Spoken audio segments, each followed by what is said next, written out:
Lebih dari sebulan sudah wabah COVID-19 menimpa Indonesia. Pun Indonesia memiliki lembaga kemanusiaan yang tujuannya meringankan dan juga menyiapkan masyarakat untuk menghadapi bencana termasuk wabah, yakni Palang Merah Indonesia yang dipimpin langsung oleh Bapak Haji Muhammad Yusuf Kalla. Assalamualaikum Pak JK. Waalaikumsalam. Apa kabar Pak? Alhamdulillah, alhamdulillah. Pak JK, kami akan mulai pertanyaan dari aktivitas PMI belakangan ini Pak. Kami melihat ada kemarin disinfektan besar-besaran menggunakan mobil gunner. Pak JK melihat ini cukup efektif Pak untuk meredam laju atau mencegah penyebaran COVID Pak? Coronavirusnya itu kan berada di mana-mana. Tidak ada yang tahu ada di mana, tapi itu dengan mudah menjalar atau menular dari orang yang kita tidak sadari, atau juga memegang benda-benda yang ternyata di situ ada virusnya. Karena ketidaktahuan itu maka, dan juga tidak ada yang tahu di mana, maka kita harus sterilisasi ini kota secara terus-menerus, berulang-berulang. Bapak, tapi bukankah penyebaran itu sebenarnya dari masjid atau hotel? Karena kemudian disinfektan itu kan banyak ke jalan raya. Bapak melihat gimana Pak itu? Begini, itu dapat menular dari mana saja. Dari pertemuan begini, kalau salah satunya positif, kalau jaraknya sekitar semeter bisa kena. Ya, di mana bisa sambil duduk, bisa juga orang tidur, mungkin tidur di tempat di hotel, kemudian tidur lagi pakaian yang sama bisa kena. Bisa di masjid kan orang sujud, bisa di gereja, di mana saja, di sekolah, bisa di mana ada pertemuan antar manusia dan juga kita anak. Karena itu contohnya di Cina menyebar dari pasar, di Korea dari gereja, di Iran dari Qom itu tempat suci Syiah, di Milan dari orang nonton bola. Dan di Spanyol juga begitu juga. Di Indonesia dari tempat hiburan. Menurut catatan resmi ya, walaupun mengatakan juga sebelumnya sudah ada. Artinya bisa menyebar dari mana saja, dan virus ini begitu kencang peredarannya. Maka karena itulah maka PMI mengambil langkah untuk sterilisasi kota. Tapi kita tidak jalan. Di Cina iya mereka bersihkan, jadi Korea dia bersihkan jalan. Tapi kita hanya membersihkan bangunan, ruang publik, dan itu besar sekali kan, banyak sekali. Karena itu PMI mengambil pola bekerja utamanya disinfektan, mensterilisasi kota gitu kan. Nah, ini memang bukan yang gampang karena kota itu besar. Karena itulah maka seperti itu kita jalanin. Bukan hanya Jakarta, di seluruh kota-kota di Indonesia seperti itu, dan membersihkan kota ya Pak? Iya, karena virusnya tidak ada yang tahu kan? Iya, betul sekali Pak. Jadi maka ya semprot aja semuanya yang mungkin. Bapak, terkait dengan stok darah kita menjelang bulan puasa seperti ini, kalau dari PMI mengupayakan supaya tetap terjaga, ini gimana Pak? Ya, setelah corona ini, orang tinggal di rumah, kegiatan kantor tidak ada, sekolah tidak ada. Biasanya donor darah itu di samping perorangan datang ke Keramat atau datang ke Jakarta Utara, Jakarta Timur, Jakarta Timur, juga berkelompok. Kadang-kadang perusahaan kumpulkan 100 orang karyawannya atau instansi-instansi lainnya. Sekarang itu tidak ada semua, jadi pasti menurun. Karena itulah maka saya PMI minta ke Panglima TNI, Kasat, Kapolri, dan alhamdulillah sekarang ini yang turun untuk donor darah banyaknya justru dari TNI dan Polri. Bapak, kalau kemarin WHO baru saja menyarankan supaya negara kita tidak menggunakan rapid test untuk tes cepat itu dan lebih memilih PCR menurut saya. Bapak melihatnya ini bagaimana Pak?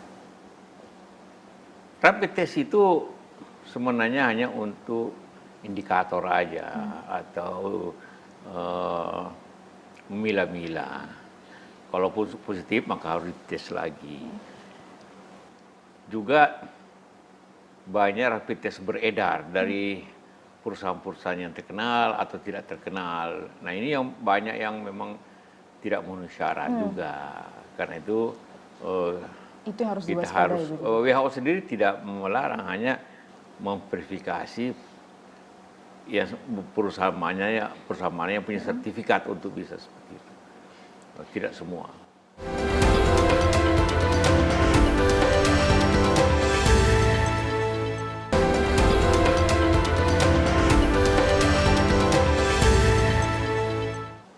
Pak JK, kita bergeser Pak sedikit ke mengenai PSBB Pak JK. Pak JK melihat PSBB ini gimana Pak? Ada dampaknya apa tidak ada sama sekali Pak JK? PSBB adalah suatu upaya dari prinsip pokok bahwa orang tinggal di rumah saja, jangan bersentuhan dengan orang yang kena atau dicurigai kena ataupun tidak tahu kena, jaga jarak, cuci tangan, itu semua maka harus dilakukan dengan aturan. Aturan itu tercermin dalam PSBB itu. Jadi pengetatan sosial Berskala besar Pak. berskala besar. Tapi Bapak melihat ada dampaknya Pak, kita sudah memasuki. Tapi karena tidak diikuti dengan peraturan sanksi tegas, hanya lebih banyak himbauan, makanya ini tidak efektif. Akibatnya seperti kita tahu, ya tidak banyak memberikan dampak yang luas. Karena itu harus lebih tegas lagi pemerintah untuk memberikan sanksi yang melanggar daripada aturan-aturan itu. Pak JK kan sebelum-sebelumnya dalam masa 2 periode Bapak yang berbeda menjadi wakil presiden, banyak sekali yang Bapak tangani. Pendekatan seperti apa Pak yang tepat terkait dengan PSBB ini? Menurut Pak JK bagaimana Pak? Ya, saya menangani banyak musibah atau banyak bencana. Baik bencana alam kayak di tsunami di Aceh, Jawa Tengah, gempa Merapi, Jawa Tengah, sebagai ketua Bakornas waktu itu kan, ingat kan, ketua Bakornas. Sebelum ada BNPB. Kemudian juga kita mengalami konflik-konflik sosial. Saudaraan dan sebagainya Pak. Ya, kalau bencana alam, begitu gempa terjadi, kita tinggal menyelesaikan akibatnya. Orang kehilangan rumah, kita bikinkan rumah, macam-macam, kasih makan, macam-macam. Selesai. Waktu lama memang kalau di Aceh, tapi upayanya di situ. Kalau begitu juga konflik terjadi, selesaikan. Sebabnya selesai. Ini coronavirus ini, COVID-19, itu sebab dan akibat bersamaan. Sebabnya belum selesai, virus masih bertambah terus karena penularan. Di lain pihak, akibatnya di segi ekonomi sosial besar sekali, terbesar dalam sejarah manusia, dalam sejarah manusia modern daripada itu. Jadi memang berat sekali dan kena seluruh dunia. Kalau dulu krisis ekonomi 98 itu hanya Indonesia, Thailand, Korea yang kena di Asia. Untuk mengatasinya kita dibantu IMF 30%, Jepang 30%, dan negara 30%. Bisa saya sekarang. Sebabnya masih berlanjut. Akibatnya keras sekali seluruh dunia. Dan sekena semua negara kena tidak ada tempat minta bantuan. Jadi harus berdiri sendiri, harus kuat menanganinya sendiri. Jangan harap bantuan dari luar. Karena mereka kena juga. Nah, itulah yang kenapa ini berat sekali mengatasinya, karena menyelesaikan sebabnya sekaligus akibatnya. Tapi Pak, ketika kita harus berdiri sendiri tersebut, koordinasi antara pemerintah pusat dan daerah, menurut Pak JK sudah cukup sinergis Pak? Secara di atas aturan dan perintah itu ya. Tapi kenyataannya juga masih simpang siur. Katakanlah pemberitaan ataupun perintah menjadi kadang-kadang tidak jelas, sehingga harus lebih terkoordinasi lagi. Karena ada 3 hal pokok untuk memenangkan perang orang corona itu, waktu terbatas. Karena makin tiap hari ditunda naik lagi, meninggal lagi ribuan orang. Banyak lagi. Kedua, koordinasi. Satu pintu koordinasi keras. Sudah dibentuk satgas atau gugus tugas, tapi tidak mudah juga mengkoordinasikannya yang lainnya. Kedua, logistik. Ketiga, logistik. Kalau perang kemudian tidak, labnya kurang, orang-orangnya kurang, rumah sakit tidak mencukupi, APD kurang, walaupun sekarang sudah berusaha pemerintah untuk mensuplai itu, obat-obat kurang. Bapak, ini banyak sekali yang terdampak karena banyak juga yang protes tidak semua pekerja mandiri itu mendapatkan perhatian. Bahkan menjelang Ramadan seperti ini, seperti guru ngaji juga cukup kesulitan, Pak, untuk menekan supaya tidak ada ketimpangan. Pak JK menilainya bagaimana, Pak? Disitulah tugas pemerintah untuk membantu yang sulit. Karena bagi kita selalu saya tekankan, yang pertama harus akan sebabnya dulu, virus ini. Tapi secara bersamaan diselesaikan akibatnya. Nah, menyelesaikan akibatnya itu timbul juga proses bagaimana menyelesaikan virus itu, intinya adalah disiplin masyarakat dan ketegasan pemerintah. 2 hal. Pemerintah harus, baik pusat dan daerah, harus mempersiapkan setidak-tidaknya bantuan pangan yang mendesak, kesehatan yang mendesak kepada seluruh rakyat yang tidak mampu. Kalau yang mampu tentulah dia sanggup, tapi yang tidak mampu, ini harus, itulah pemerintah mempersiapkan BLT, mempersiapkan, itu suatu program yang harus cepat dijalankan. Jangan tertunda, karena 1 hari tertunda, ratusan orang meninggal. Tapi mampu tidak sih, Pak, kondisi kita ini menopang seluruh penduduk kita dengan bantuan yang seperti itu, Pak? Pemerintah harus mampu. Indonesia bukan negara miskin amat. Kita anggota G20. Kita tentu ada juga cadangan, tentu juga bisa meminjam. Jangan lupa negara Timur Tengah yang kaya pun sekarang mau meminjam untuk mengatasi itu. Maka kita harus mempertaruhkan segala hal. Jadi harus diselesaikan dengan berapapun ongkosnya. Ongkos sosialnya contohnya harus. Kalau enggak, ini menyebar. Berbeda kalau gempa. Kalau Anda kita tidak selesaikan segera, oke lah. Masih bisa orang menunggu. Tidak ada akibat lainnya. Tapi ini, kalau ditunda makin menyebar. Akan semakin parah. Pak JK, jika kemudian kita tetap dengan metode kita yang seperti ini, prediksi Pak JK sampai berapa lama Pak PSBB ini harus diperpanjang, Pak? Saya hanya membaca prediksi-prediksi yang ditulis atau diuraikan oleh para ahli. Saya sendiri tidak ahli untuk memperkirakan itu. Ada yang mengatakan bulan Juli akan sampai 180.000, ada yang mengatakan 120, itu semua perkiraan saja. Dengan asumsi-asumsi yang ada. Tapi yang jelas, Amerika saja yang jauh lebih mampu dari sisi apa saja dibanding negara-negara kita ini, karena dibawa ke politik di sana. Nah, tidak mampu juga. Karena Trump juga telat.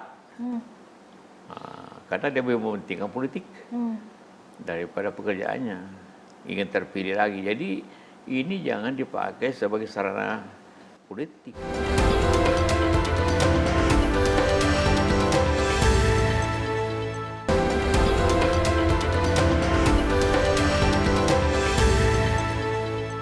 Pak JK melihatnya pusat saat ini sudah terkategori cepat, Pak, penanganannya. Cepat itu bisa dilihat daripada tren. Kalau kita lihat yang cepat itu Taiwan, Korea. Kita harus memilih opsi-opsi yang ada, walaupun opsi itu punya risiko yang tinggi. Tidak ada pilihan yang tidak punya risiko. Kita pilih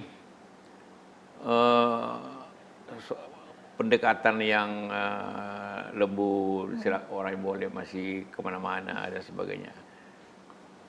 tentu rakyat agak lebih senang, tetapi penurunannya akan lebih banyak.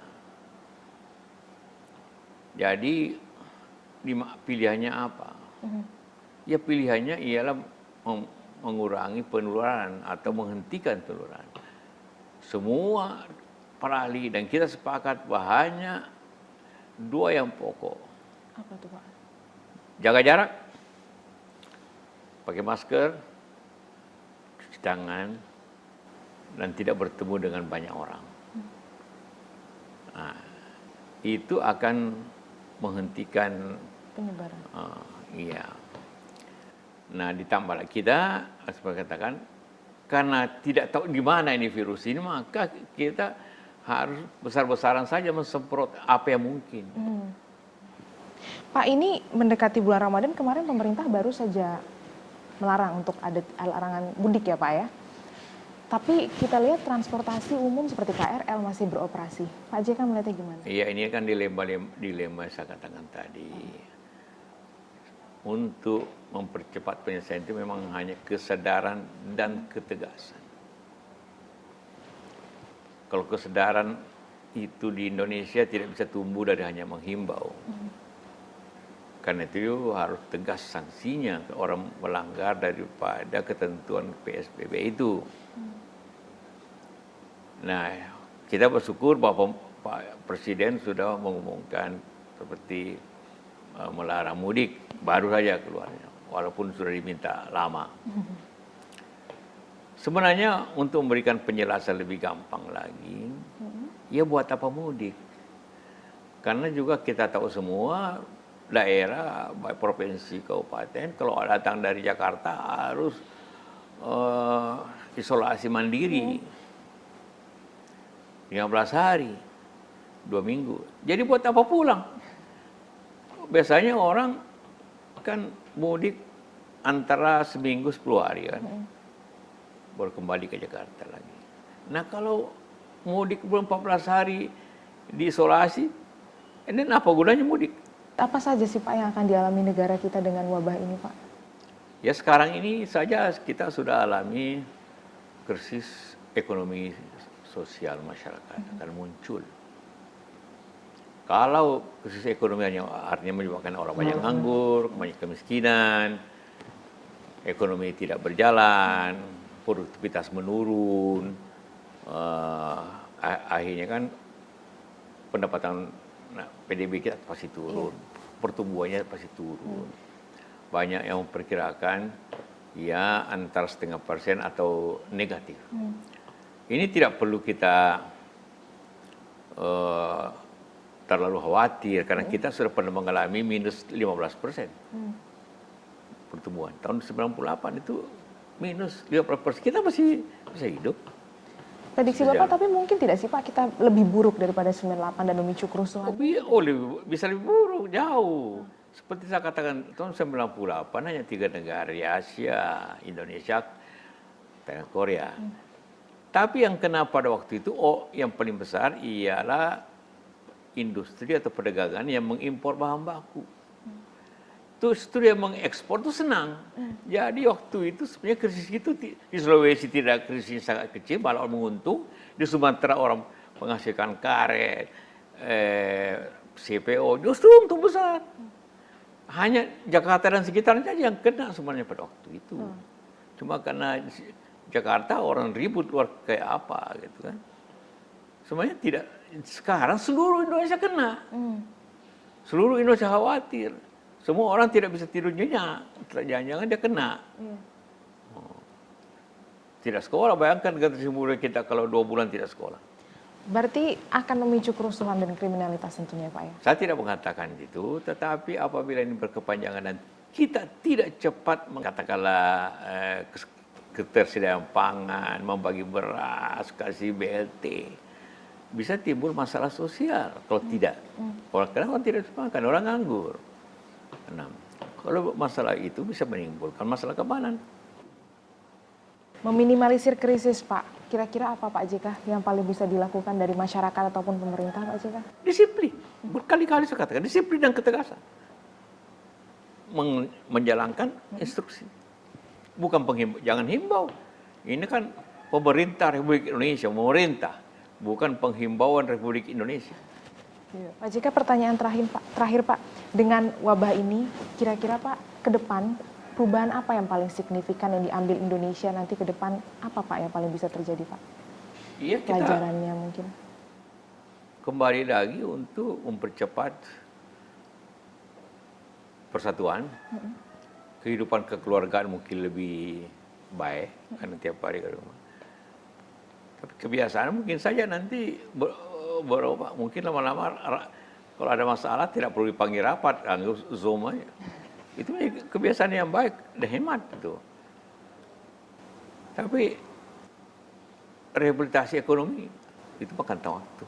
Ini kan hidup normalnya bekerja di kantor, di pabrik, bisa setiap saat ketemu kawan-kawan, pergi di mall, beribadah di masjid, di gereja dengan senang hati. Itu mungkin makan waktu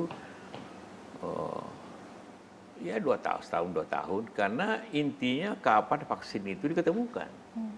Kalaupun vaksin sudah diketemukan, bagaimana memvaksini 5 miliar orang di dunia ini, 274 juta orang Indonesia, karena semua harus divaksin. Itu pekerjaan mungkin butuh setahun juga, mungkin lebih malah. Banyak sekali ternyata PR kita ya Pak ya. Oh, inilah bencana sosial ekonomi, bencana kesehatan, sosial ekonomi. Tapi ini bukan yang baru. Tahun 2015, 2018 flu Spanyol yang diperkirakan 40 juta orang ini meninggal, mungkin lebih malah. Jadi dari segi orang yang meninggal masih paling banyak. Juga masih Perang Dunia Kedua juga jutaan orang prajurit meninggal pasti lebih besar. Tapi secara bersamaan sulitnya krisis ekonomi, sosial, dan kesehatan bergabung satu, inilah yang paling besar. Luar biasa sekali. Terima kasih Pak JK atas waktunya bersama CNN Indonesia. Ya, itu dia Bapak Muhammad Yusuf Kalla. Terima kasih Pak atas waktunya. Semoga kita terus diberikan kekuatan di tengah ketidakpastian waktu ini dan sehat terus jiwa raga kita. Tim Liputan CNN Indonesia.